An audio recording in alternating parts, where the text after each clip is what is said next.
Bueno, estimados alumnos, nos volvemos a encontrar. Hemos nosotros ya trabajado en cuanto a nuestro programa, hemos ido avanzando y particularmente hemos terminado la unidad 11 y hoy empezamos la unidad 12. ¿Sí? Ya les he remitido y he subido a la plataforma de Classroom nuestro material complementario para que utilicen cuando trabajen todo lo que es responsabilidad. ¿Sí? Vamos a hacer posiblemente una clase particular sobre responsabilidad que lo vamos a trabajar también con un práctico. Tenemos para iniciar la unidad 12. Me había olvidado, los resultados del parcial ya los van a tener disponibles en la plataforma. Y con una evaluación de cada uno de ustedes, ¿sí? Bueno, vamos a iniciar la unidad 12 con respecto a los actos jurídicos. Y el primer, que se divide en 6 puntos. El primer punto que tenemos es una definición del acto jurídico en cuanto a su función, los límites de la voluntad privada, el principio de la autonomía de la voluntad y la definición legal del acto jurídico. Con respecto a estos puntos, los pueden trabajar en el Tratado de Jambías, en el capítulo 13, lo van a tener desarrollado. Es muy importante el desarrollo de la teoría del acto jurídico, por cuanto les va a servir a ustedes para analizar cada uno de de estas situaciones que generan una modificación en los derechos, ¿sí? En particular debemos trabajar este principio de autonomía de la voluntad. ¿A qué refiere el principio de la autonomía de la voluntad? La autonomía de la voluntad, chicos, es la libertad que va a tener cada sujeto de poder decidir si realiza o no realiza un acto que va a tener consecuencias jurídicas. Es decir, tenemos la libertad de hacer o no hacer directamente un acto jurídico. Y cuando nosotros decidimos la realización de este acto jurídico o nuestra voluntad se expresa, forma este enlace que vamos a tener con otra parte, ¿sí? Y esa autonomía de la voluntad lo que refiere es que el ordenamiento nos da a nosotros la obligación de cumplir con respecto a a este acto voluntario que hemos decidido realizar. El viejo 1197 nos decía que las convenciones que se forman en los contratos es decir, las partes van a tener que cumplirlo sometiéndose como si fuera ley, ¿sí? Ese es el principio del 1197 en cuanto a la autonomía. Si nosotros trabajamos con respecto a este 1197, vamos a encontrar en el 958 del Código Civil Comercial la libertad de contratación. Y ahí les dice que las partes son libres para celebrar un contrato y determinar su contenido, dentro de los límites impuestos por la ley, el orden público, la moral y las buenas costumbres. ¿Sí? Aquí nosotros vamos a encontrar primero que nada la libertad de contratación y en el mismo párrafo, en el mismo artículo encontramos los límites.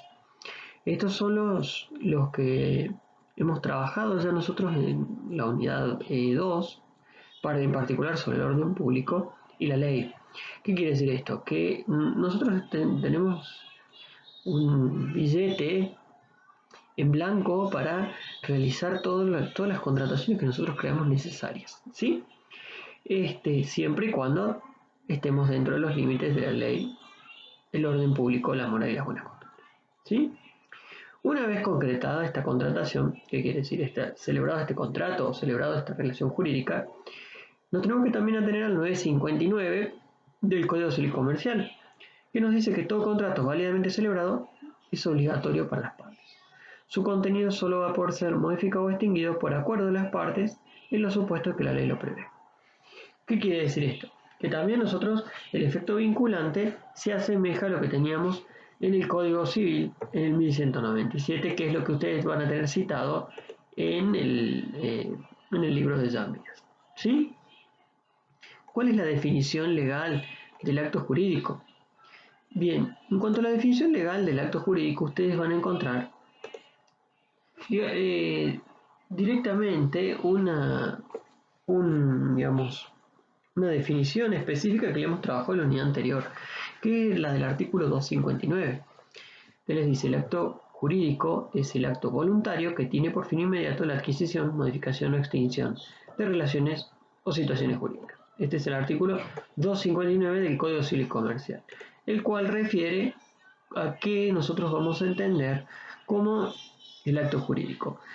En Yámbigas ustedes lo van a tener en el 944 del Código Civil citado, es decir, tenemos una copia del mismo artículo, el cual no ha tenido ninguna modificación terminológica que haya variado lo que nosotros vamos a trabajar desde Yámbigas. Por lo tanto, me remito a lo que ustedes van a encontrar en sus libros.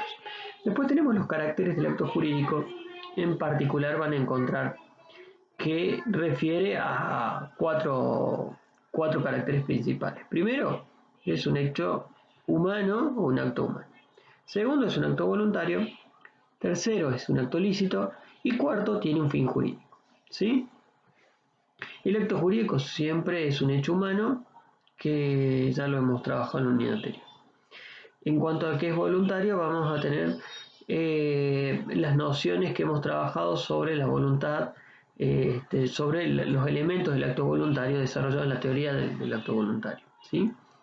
Cuando refiere que es un acto ilícito, tiene que ver con este amparo legal que hemos trabajado dentro de la definición legal, en cuanto a que no está prohibido y siempre va a estar dentro de esa esfera que nos permite la ley de poder realizar actos que no afecten la moral, las buenas costumbres, la ley o el orden público. ¿Sí?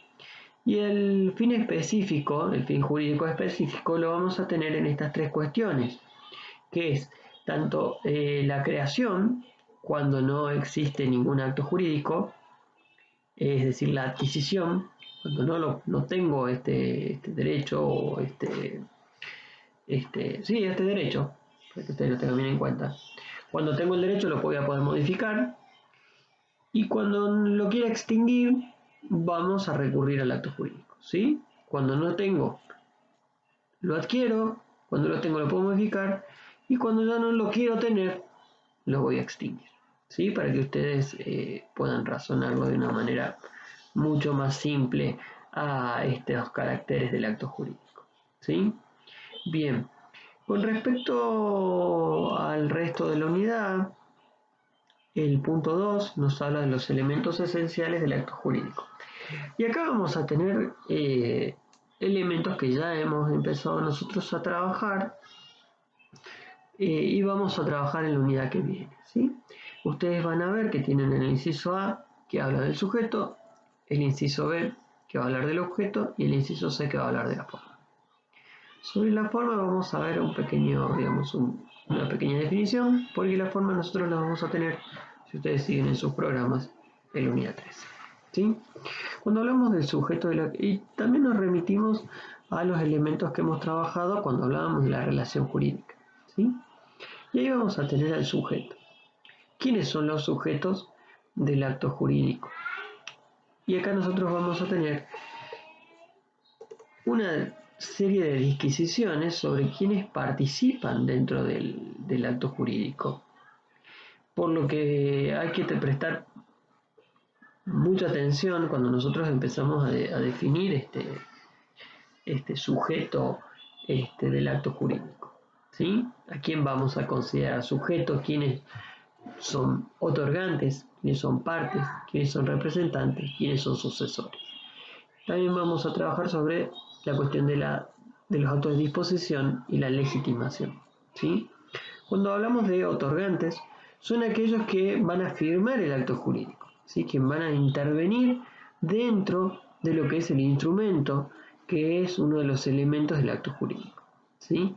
Las partes, la definición de parte, la van a encontrar como aquellos sujetos que ejercen una prerrogativa jurídica propia y han tomado una participación dentro de lo que es este acto jurídico. Representantes, en cambio, son aquellos que ejercen una prerrogativa jurídica ajena, ¿sí? A diferencia de la parte. Estos serían los otorgantes. Estos representantes van a encontrar en sus textos que pueden ser tanto legales o pueden ser representantes voluntarios. Los legales son establecidos por la ley, como por ejemplo los representantes del menor, que son los padres, o como el representante de la persona que tiene una incapacidad, en este caso sería quien ejerce esta representación. Tenemos que tener en cuenta también con el nuevo sistema de los apoyos, si el apoyo ha sido designado por el juez para intervenir activamente dentro de lo que es el negocio jurídico. Y en ese caso tendría que determinarse si en el acto jurídico es necesaria su participación. En ese caso lo tendríamos como representante, ¿sí? Bueno, y después tiene los sucesores. Ya hemos trabajado nosotros la sucesión cuando hablábamos del fallecimiento. Teníamos los sucesores llamados por la ley, aquellos que son los ab intestato, y los sucesores llamados por testamento o por legado, aquellos que el mismo causante ha traído para que se le transmitan derechos al momento de su fallecimiento, ¿sí? Como consecuencia de este fallecimiento. Esos son los sucesores, ¿sí? Ahora en el concepto de disposición o legitimación es donde por ahí ustedes podrían llegar a tener algún problema. El concepto de poder de disposición es aquel atributo que va a tener la persona o aquel derecho que va a tener la persona para poder disponer sobre su patrimonio. ¿Qué quiere decir? Que va a poder realizar actos jurídicos que van a representar una modificación sustancial en su patrimonio. Ahora la legitimación nosotros la hemos trabajado cuando hablábamos de quiénes, por ejemplo, quiénes pueden realizar o iniciar el trámite para el pedido de determinación de la capacidad para una capacidad restringida. También hemos trabajado sobre los legitimados cuando hablábamos de el procedimiento para la declaración de ausencia o la ausencia con presunción de fallecimiento, y ahí trabajábamos sobre una diferencia que existía en quienes estaban legitimados para llevar adelante el procedimiento o para denunciar el procedimiento. Esos son los legitimados, aquellos a los cuales se les ha otorgado un poder para impulsar un proceso, ¿sí? Esa es la legitimación.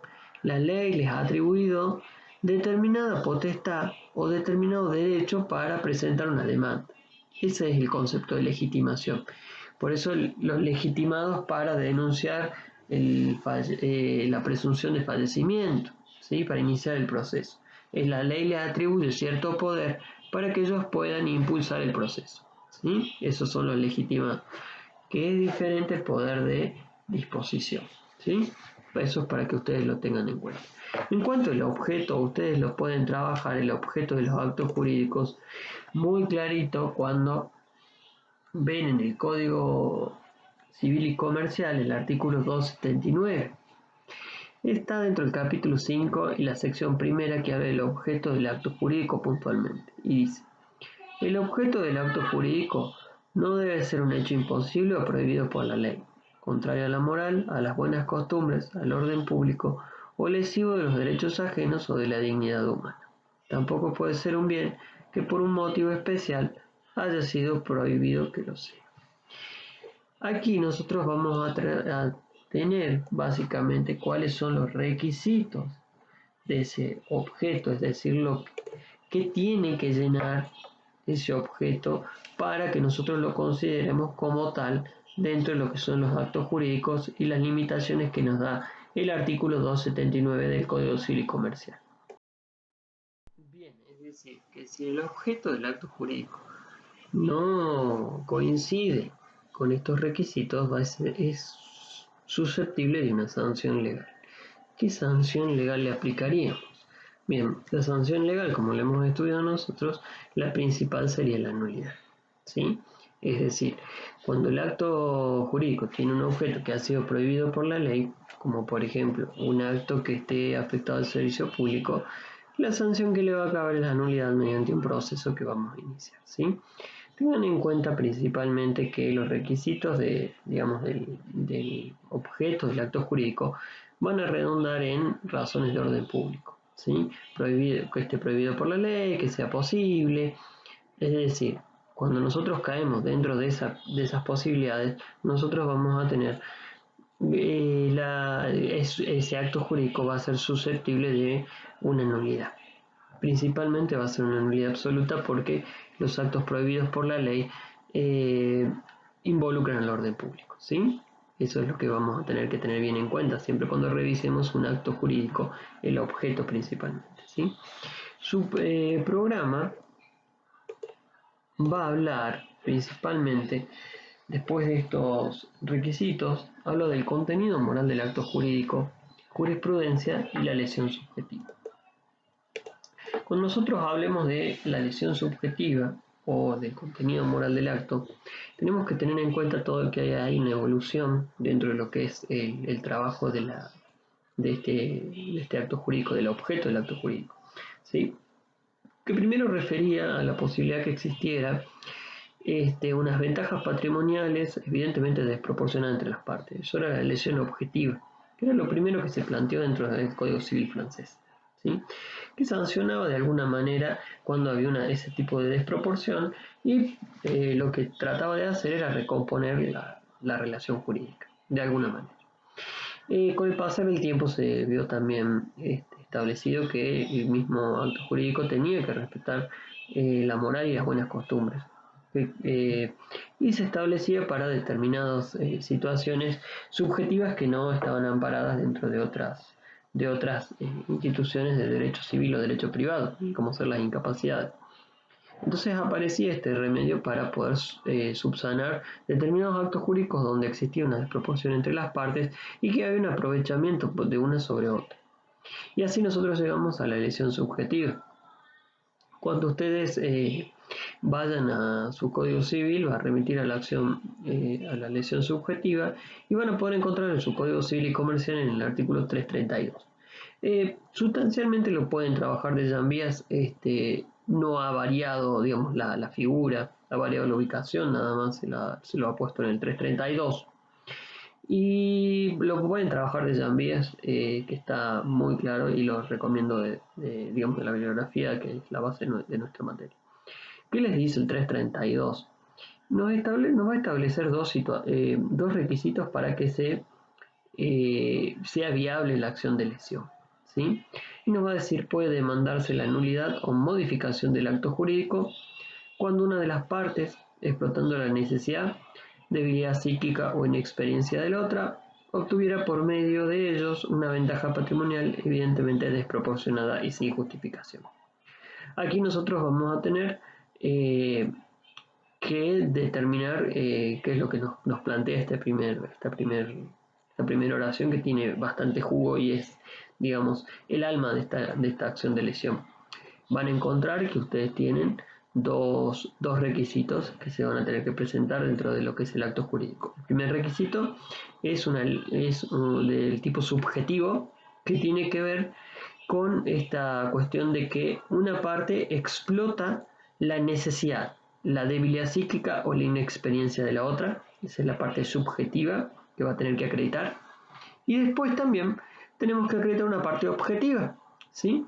Esta rama objetiva de los requisitos es la ventaja patrimonial evidentemente desproporcionada y sin justificación. Reunir estos dos requisitos, nosotros podemos demandar la nulidad o la modificación del acto. Aquí la ley permite a la parte que se ha visto dañada, no en realidad dañada, sino menoscabada en sus derechos, porque tenemos que tener en cuenta que esta acción de lesión no es un daño que se le produce a otro como lesión digamos, del término vulgar, sino una acción judicial, la acción de lesión subjetiva. Esta acción nosotros vamos a poder pedir la nulidad.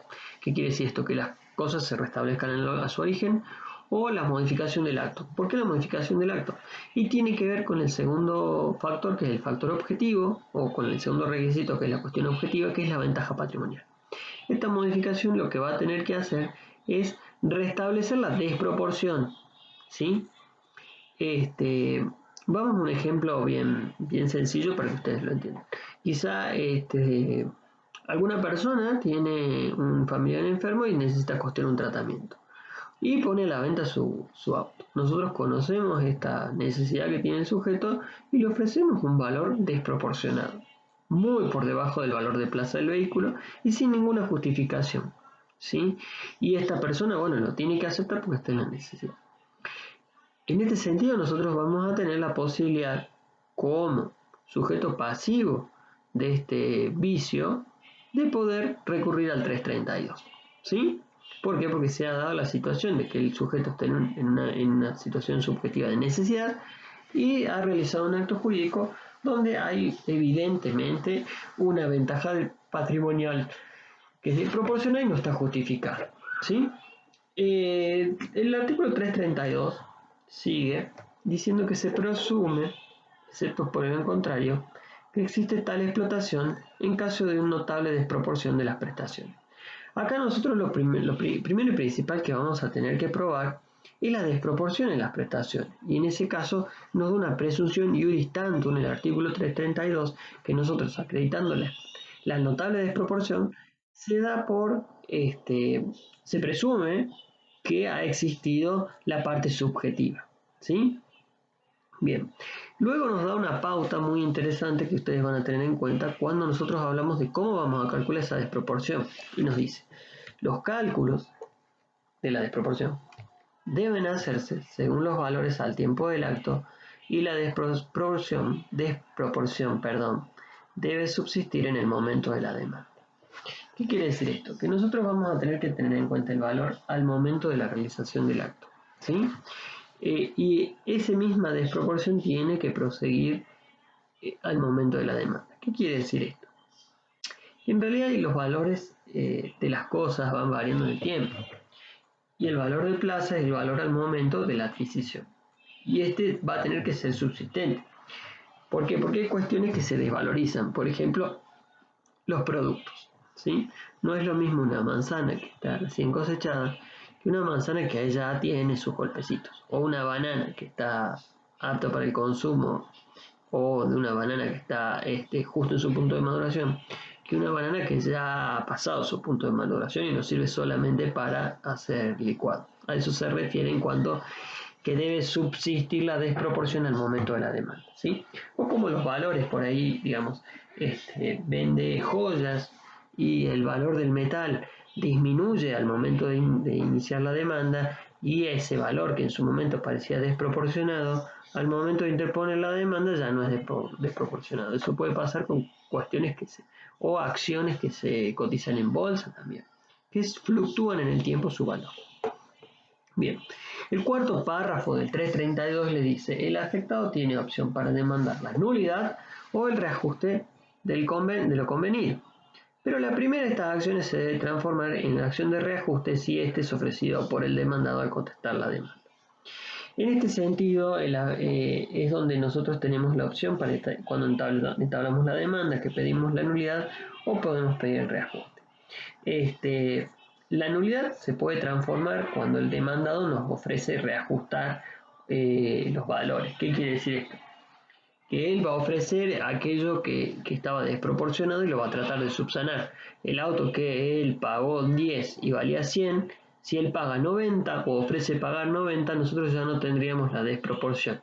En ese caso el acto jurídico sería válido y no habría, digamos, ningún problema para realizar el acto jurídico, porque tengan en cuenta que los actos jurídicos o los contratos en realidad se realizan para que subsistan en el tiempo, es decir, para ser ejecutados. Y en este caso estaría subsanando la cuestión patrimonial del vicio de la voluntad, ¿sí? El último párrafo del 332 nos habla de esta cuestión de la legitimación que nosotros veíamos en el punto anterior, que refiere a que solo el lesionado o sus herederos pueden ejercer la acción.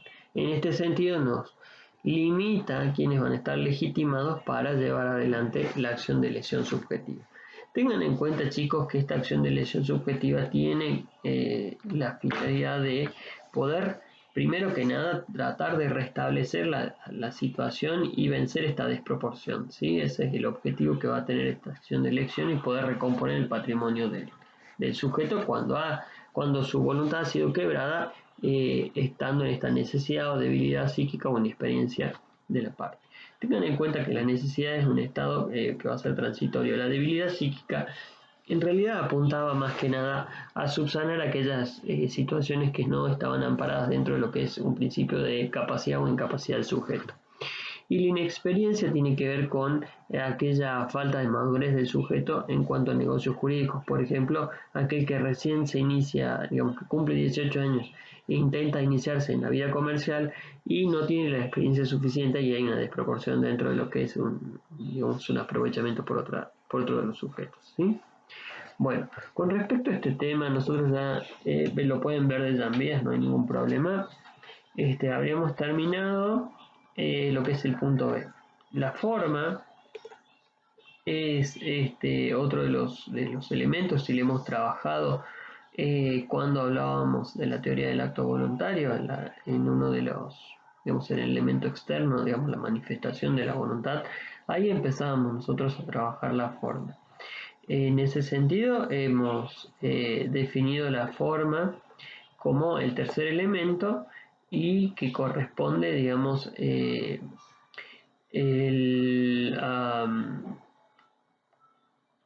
al punto de trabajar nosotros en una unidad particular que es la unidad 13. En ese sentido, nosotros vamos a trabajar digamos, la definición de la forma y luego vamos a hacer más hincapié en la misma cuando empecemos a trabajar específicamente en la unidad 13. ¿Sí?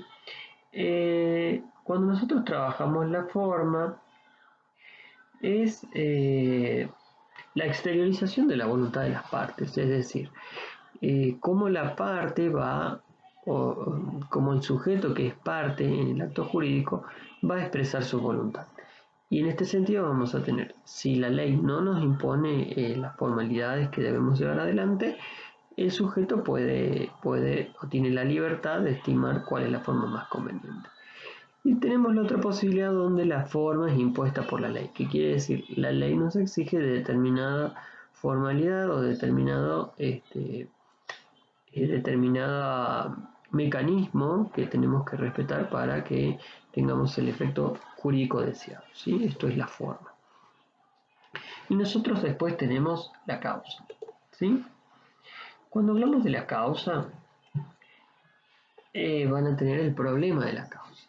Se llama Allan. ¿Por qué es el problema de la causa? Porque si ustedes se fijan, y en realidad aquí nosotros hemos siempre trabajado sobre puntualmente lo que es el Código Civil Comercial, con respecto a la causa nos remite la sección segunda, el artículo 281, que dice: la causa es el fin inmediato autorizado por el ordenamiento jurídico que ha sido determinante de la voluntad. También integra la causa los motivos exteriorizados cuando sean lícitos y hayan sido incorporados al acto en forma expresa o tácita si son esenciales para ambas partes.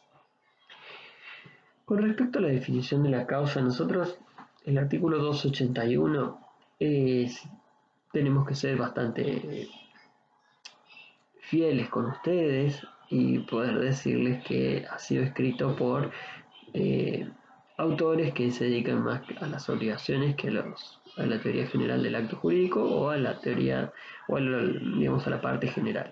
¿Por qué? Porque esta definición del 281 responde más a la causa de las obligaciones que a la causa del acto jurídico.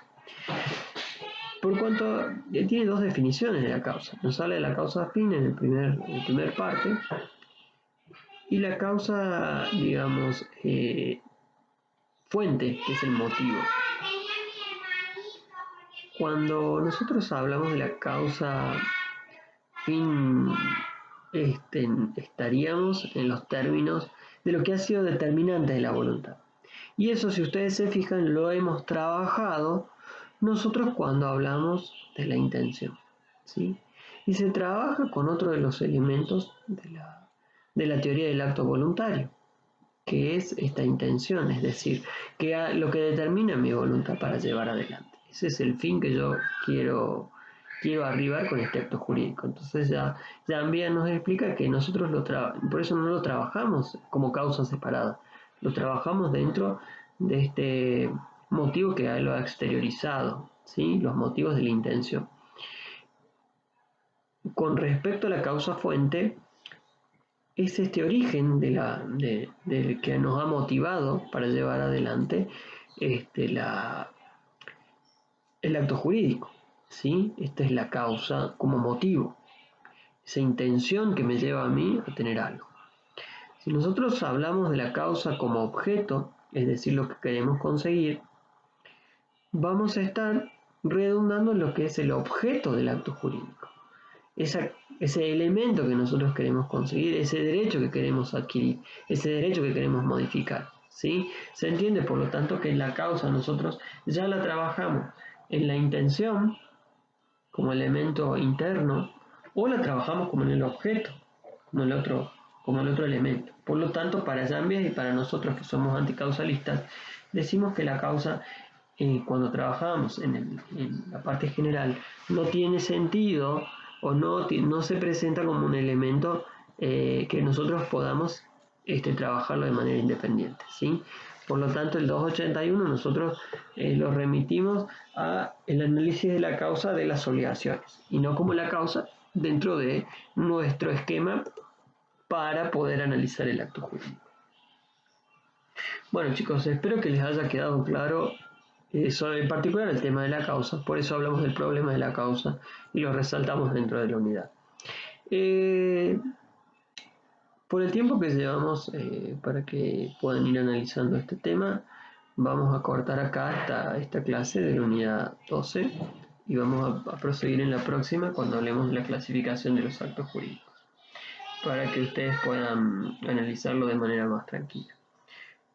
Bueno, ya saben, cualquier consulta lo pueden hacer por mail, por vía del Classroom. Siempre estoy abierto. Entiendo que no han llegado muchas preguntas porque han estado con el parcial y no había muchas preguntas tampoco, aparentemente. Ni tampoco me han solicitado hacer la clase de consulta, la cual estamos totalmente abiertos a hacerla. Así que pídanla, no hay ningún problema, las vías están abiertas. Lo que ustedes necesiten, estamos a disposición de ustedes.